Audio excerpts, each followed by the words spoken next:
Hello, I'm Captain Yolk, and this is the crash competition. Controlled recovery and safe handling. The goal? Safely launch and recover a minimum of 2 eggs and 5 ounces of water with a level 1 rocket, elevating the typical egg drop competition to new heights. The challenge introduces students to engineering principles behind launching, protecting, and safely recovering fragile payloads. Fragility is common for deliveries to space. Sensitive instruments to living things need to be handled with care. This is how Team 2 tackled the challenge. Team 2 has been broken down into 5 subsystems: the egg and water payload, the propulsion and recovery, avionics, and the airframe. The airframe subsystem includes the vehicle body and motor, ensuring a successful flight. The avionics system collects flight data, recording altitude, flight footage, and GPS information. The payload system focuses on impact and vibration protection, while propulsion and recovery ensure a controlled and safe ascent and descent. The purpose of propulsion and recovery is to safely control the rocket's ascent and descent. Without propulsion, the rocket cannot get off the ground, and without a recovery system, the rocket will be destroyed upon ground impact.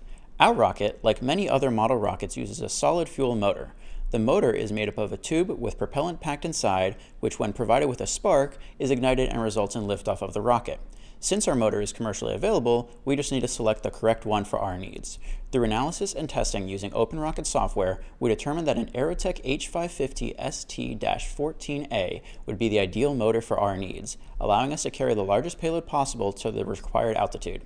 Getting the rocket up is important, but safely returning the rocket to the ground is way more important. To do this, we are using a 2-parachute system, which would allow our rocket to have a quick descent, leading to the landing position being not too far from the launch pad. This recovery system requires 2 ejection events, the first which deploys the smaller drogue parachute, and the second which deploys the larger main parachute. Folding the parachutes is also very important to ensure proper deployment, and here is our very scientific way of testing it.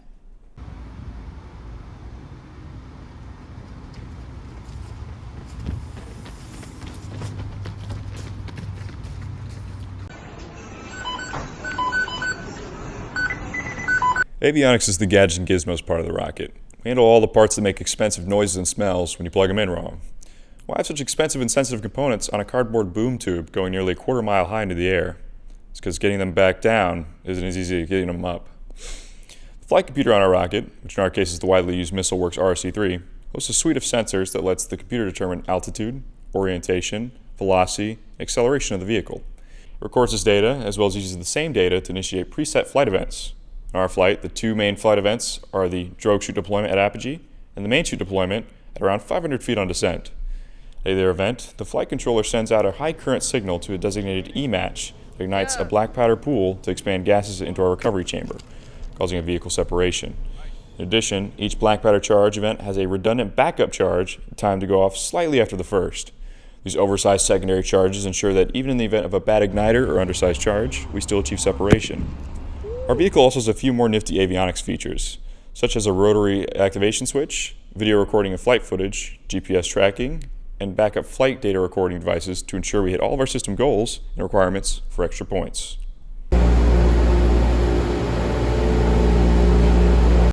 When we started designing the aerostructure, we broke the rocket down into its core components: the nose cone, the body tube, fins, centering rings, and motor mount.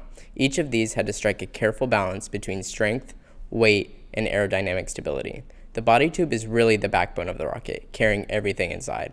We looked at a few material options like fiberglass and carbon fiber, but with the cost and manufacturing limits in mind, we ultimately chose reinforced cardboard tubing. Now, fin design is absolutely critical for stability. If the rocket is understable, it'll wobble and dance through the sky. But if it's too stable, it can actually behave more like a missile and turn into the wind. To avoid both extremes, we went with a trapezoidal fin design with a smaller sweep angle, which also reduced the risk of damage during landing.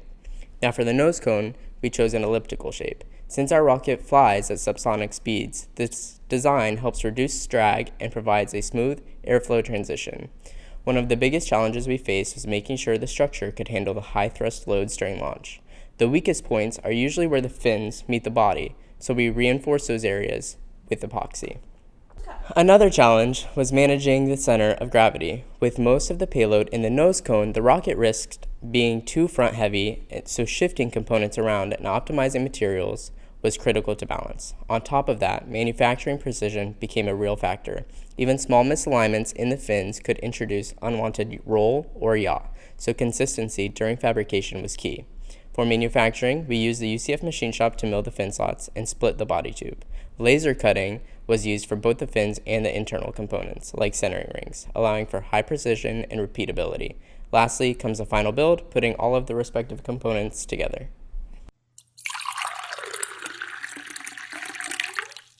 The payload team keeps my shell free of cracks and the water safe on board. I hope I can have a comfortable ride. The goal for the egg payload is to protect a minimum of 2 eggs through launch and landing of the rocket. When first approaching the protection of the astronauts, we reviewed methods proven to work in traditional egg drop competitions.